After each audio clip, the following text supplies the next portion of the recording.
രമയും മാലതിയും ഗ്രാമത്തിലെ അംഗൻവാടിക്ക് പുറത്തിരുന്ന് സംസാരിക്കുകയാണ്. രമ അംഗൻവാടി വർക്കറാണ്. മാലതി തൊട്ടടുത്ത സർക്കാർ സ്കൂളിൽ ഉച്ചഭക്ഷണം പാകം ചെയ്യുന്നവരുമാണ്, അല്ലെങ്കിൽ കുക്ക് കം ഹെൽപ്പറാണ്. അപ്പോഴാണ് ഗ്രാമത്തിലെ റേഷൻ കടയുടമ അനിൽ അവിടേക്ക് വരുന്നത്. നമസ്കാരം മാലതി ചേച്ചി, ഞാൻ നിങ്ങളെ തിരക്കി വരാനിരുന്നതാണ്. ഏതായാലും ഇവിടെ വെച്ച് കണ്ടത് നന്നായി. നമസ്കാരം അനിൽ, എന്തുണ്ട് വിശേഷം? ചേച്ചി, കുറച്ച് നാളായി എൻ്റെ റേഷൻ കടയിൽ പുതിയൊരു തരം അരിയാണ് വരുന്നത്. ഇതിനെക്കുറിച്ച് എനിക്ക് കൂടുതൽ അറിയണമെന്നുണ്ട്. ഫെഡാഫെഡ് അരി എന്നോ മറ്റോ ആണ് പറയുന്നത്. അതിൻ്റെ പേര് ഫെഡാഫെഡ് അരി എന്നോ മറ്റോ. അത് ഫെഡാഫെഡ് അരിയൊന്നുമല്ല, അതാണ് ഫോർട്ടിഫൈഡ് അരി. അത് തന്നെ. ഈയിടെയായി റേഷൻ കടയിൽ ഈ അരിയാണ് സർക്കാർ വിതരണം ചെയ്യുന്നത്. ഇത് തന്നെയാണ് സ്കൂളുകളിലും അംഗനവാടികളിലും ലഭ്യമാക്കിയിരിക്കുന്നത് എന്നെന്നോട് ഓഫീസർ പറഞ്ഞിരുന്നു. റേഷൻ വാങ്ങാനെത്തുന്ന ഉപഭോക്താക്കൾ ചോദിക്കുന്നു, ഇപ്പോൾ ലഭ്യമാക്കിയ ഈ വിറ്റാമിൻ അരി എങ്ങനെയാണ് പാചകം ചെയ്യുന്നത് എന്ന്. ഫോർട്ടിഫൈഡ് അരി പാചകം ചെയ്ത് പരിചയമില്ലാത്തതിനാൽ ഉപഭോക്താക്കളോട് കൃത്യമായ മറുപടി നൽകാൻ വേണ്ട ഉപദേശത്തിനാണ് ഞാൻ നിങ്ങളെ വന്ന് കണ്ടിട്ടുള്ളത്.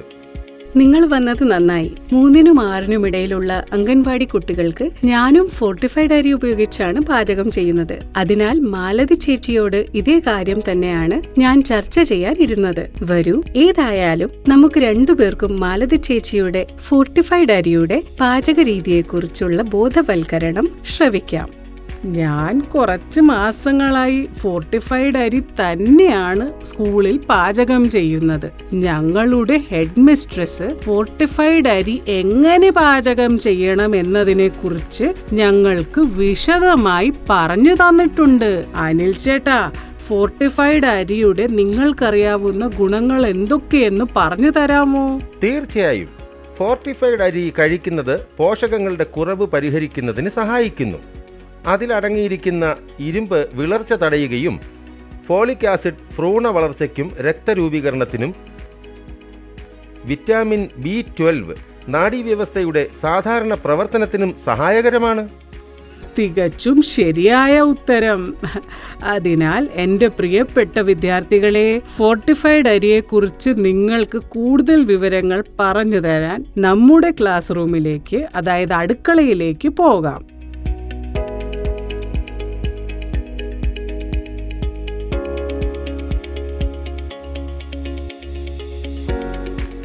ആദ്യം തന്നെ പറയട്ടെ, നമ്മളെല്ലാവരും നമ്മുടെ വീടുകളിൽ സാധാരണ അരി വേവിക്കുന്നത് പോലെയാണ് ഫോർട്ടിഫൈഡ് അരിയും പാചകം ചെയ്യേണ്ടത്. ഫോർട്ടിഫൈഡ് അരി പാചകം ചെയ്യുന്നതിന് 4 ഘട്ടങ്ങളുണ്ട്. ഞാൻ അതിന് പേരിട്ടിരിക്കുന്നത് WKKP. എന്താണിത്? ഇത് നിങ്ങളുടെ സ്കൂളിന്റെ പേര് പോലുണ്ടല്ലോ. ഫോർട്ടിഫൈഡ് അരി പാചകം ചെയ്യുന്നതിനുള്ള 4 ഘട്ടങ്ങൾ ഇവയാണ്. ആദ്യ ഘട്ടം എന്നാൽ വൃത്തിയാക്കൽ എന്നാണ്. ഫോർട്ടിഫൈഡ് അരി വൃത്തിയാക്കുമ്പോൾ അതിൽ കല്ലുകളോ മറ്റു വസ്തുക്കളോ ഉൾപ്പെട്ടിട്ടുണ്ടെങ്കിൽ അവ നീക്കം ചെയ്യണം. എന്നാൽ അരി പോലെ തോന്നിക്കുന്ന ഈ ധാന്യങ്ങൾ ഫോർട്ടിഫൈഡ് റൈസ് കെർണലുകളാണ്. ഇവ അരി വൃത്തിയാക്കുന്ന ഘട്ടത്തിൽ നീക്കം ചെയ്യാൻ പാടില്ല. ഇരുമ്പ്, ഫോളിക് ആസിഡ്, വിറ്റമിൻ B12 തുടങ്ങിയ പോഷകങ്ങൾ ഈ കെർണലുകളിൽ അടങ്ങിയിട്ടുണ്ട്. ഫോർട്ടിഫൈഡ് അരി വൃത്തിയാക്കുമ്പോൾ കല്ലുകളും അഴുക്കും ഉണ്ടെങ്കിൽ അവ നീക്കം ചെയ്യുകയും ഫോർട്ടിഫൈഡ് റൈസ് കെർണലുകൾ കളയാതെ ശ്രദ്ധിക്കുകയും വേണം. പൂർണ്ണ ആരോഗ്യത്തിന് ഇരുമ്പ്, ഫോളിക് ആസിഡ്, വിറ്റമിൻ B12 തുടങ്ങിയ പോഷകങ്ങൾ അടങ്ങിയ ഈ കെർണലുകൾ കഴിക്കുക.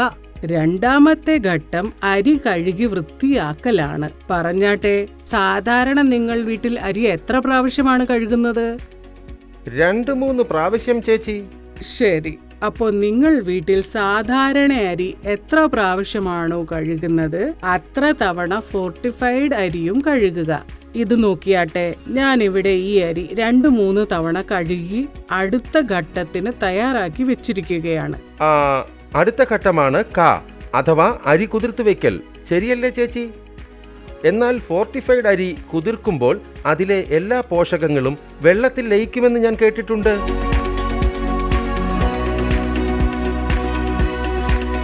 നോക്കിയാട്ടെ, നിങ്ങളുടെ മുന്നിൽ വെച്ചാണ് ഞാൻ ഈ ഫോർട്ടിഫൈഡ് അരി കുതിർത്തത്. ഇത് അലിഞ്ഞു പോയതായി നിങ്ങൾക്ക് അനുഭവപ്പെട്ടോ? ഇല്ല, അവ അലിഞ്ഞു പോയിട്ടില്ല. അതാണ് ഞാൻ പറയുന്നത്, കേട്ടുകേൾവികൾ ശ്രദ്ധിക്കരുത് എന്ന്. നിങ്ങൾ അരി കുതിർക്കുന്ന സമയത്ത് ഏതെങ്കിലും അരിമണികൾ പൊന്തി വന്നാൽ അവ എടുത്തു മാറ്റാതിരിക്കുക. ഇനി നമ്മൾ ഫോർട്ടിഫൈഡ് അരി പാചകം ചെയ്യുന്ന പ്രധാനപ്പെട്ട ഘട്ടത്തിലേക്ക് കടക്കുന്നു. അതാണ് അല്ലെങ്കിൽ ഫോർട്ടിഫൈഡ് അരിയുടെ പാചകം. ഫോർട്ടിഫൈഡ് അരി പാചകം ചെയ്യുമ്പോൾ ഈ കാര്യങ്ങൾ ശ്രദ്ധിക്കുക. അരി കുതിർത്തു വെച്ച വെള്ളം നഷ്ടപ്പെടുത്താതെ അവ അരി വേവിക്കുന്നതിന് നിർബന്ധമായും ഉപയോഗിക്കുക. അരി വേവിക്കുമ്പോൾ പാത്രത്തിന്റെ മൂടി അടച്ചു പാചകം ചെയ്യുക. അരി പാചകം ചെയ്യാൻ ആവശ്യമായ വെള്ളം മാത്രം എടുക്കുക. ഒരു കാര്യം ഓർക്കുക, അരി പാചകം ചെയ്ത ശേഷമുള്ള വെള്ളം ഊറ്റിക്കളയാതിരിക്കുക. അതായത് ആ വെള്ളം വറ്റിച്ചെടുക്കുക. ഒരു പ്രധാന കാര്യം കൂടി, നിങ്ങൾ ഫോർട്ടിഫൈഡ് അരി അല്ലെങ്കിൽ സാധാരണ അരി പാചകം ചെയ്യുന്നിടത്ത് ഈ കാര്യങ്ങൾ മനസ്സിലാക്കിയിരിക്കണം. മൂടി അടച്ചോ പ്രഷർ കുക്കറിലോ അരി പാകം ചെയ്യുക. ഇങ്ങനെ ചെയ്യുന്നതിലൂടെ അരിയുടെ പോഷകമൂല്യം നഷ്ടപ്പെടുന്നത് തടയാൻ സഹായിക്കും. നോക്കൂ, നമ്മുടെ ഫോർട്ടിഫൈഡ് അരി തയ്യാറായിട്ടുണ്ട്. ഇത് കഴിച്ച അഭിപ്രായം പറയാമോ? ചേച്ചി, ഞങ്ങൾ ഇന്നുവരെ കഴിച്ചുകൊണ്ടിരുന്ന സാധാരണ അരിയെപ്പോലെ ഈ ഫോർട്ടിഫൈഡ് അരി രുചിയിലും മണത്തിലും സാധാരണ അരിക്ക് സമാനമാണ്. തീർച്ചയായും പോഷക ഗുണങ്ങൾ നിറഞ്ഞതിനാൽ ഇത് കൂടുതൽ പോഷക ഗുണമുള്ള അരിയാണ്. സ്കൂളിലെ കുട്ടികൾ ഇത് എന്ത് ആവേശത്തോടെയാണ് കഴിക്കുന്നതെന്ന് അറിയാമോ? എന്തായാലും ഇന്ന് മാലതി ചേച്ചിയുമായുള്ള കൂടിക്കാഴ്ച ഫലപ്രദമായിരുന്നു. ഫോർട്ടിഫൈഡ് അരി എങ്ങനെ പാചകം ചെയ്യാമെന്നതിനെ കുറിച്ച് പഠിക്കാനും ഈ പോഷകപ്രദമായ അരി കഴിക്കാനും കഴിഞ്ഞു. അപ്പോൾ നിങ്ങളുടെ ഫട്ടാഫട്ട് അല്ലെങ്കിൽ ഫോർട്ടിഫൈഡ് അരി നിങ്ങൾക്ക് ഇരട്ടി പ്രയോജനം നൽകി അല്ലേ? രമ, നിങ്ങൾ ഇന്ന് മനസ്സിലാക്കിയതൊന്ന് പറഞ്ഞു തന്നേ. അരി വൃത്തിയാക്കുന്ന വേളകളിൽ ഫോർട്ടിഫൈഡ് അരിമണികൾ തിരഞ്ഞെടുത്ത് കളയാണ്ടിരിക്കുക. അരി കുതിർത്തു വെക്കുമ്പോൾ ഏതെങ്കിലും അരിമണികൾ പൊങ്ങി വരികയാണെങ്കിൽ അവ കളയാതെ അരിയിൽ തന്നെ നിക്ഷേപിക്കുക. വീട്ടിൽ സാധാരണ അരി എത്ര പ്രാവശ്യമാണോ കഴുകുന്നത്, 2-3 തവണ, അത്ര തന്നെ ഫോർട്ടിഫൈഡ് അരിയും കഴുകാവുന്നതാണ്. അരി വെള്ളത്തിൽ കുതിർത്തു വെച്ച ശേഷമാണ് പാചകം ചെയ്യുന്നതെങ്കിൽ അതേ വെള്ളം പാചകം ചെയ്യാൻ ഉപയോഗിക്കുക. ഇനി നിങ്ങൾ അരി കുതിർത്തു വെച്ചിട്ടല്ല വേവിക്കുന്നതെങ്കിൽ ഫോർട്ടിഫൈഡ് അരിയും കുതിർക്കാതെ തന്നെ വേവിക്കാം. അരി വേവാൻ ആവശ്യമായ വെള്ളം മാത്രം എടുക്കുക.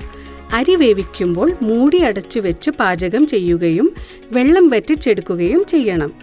അതായത് അരി വേവിച്ച വെള്ളം പാചകശേഷം വാർത്തു കളയരുത് എന്ന്. ചേച്ചി, ഞാൻ മിടുക്കനായി.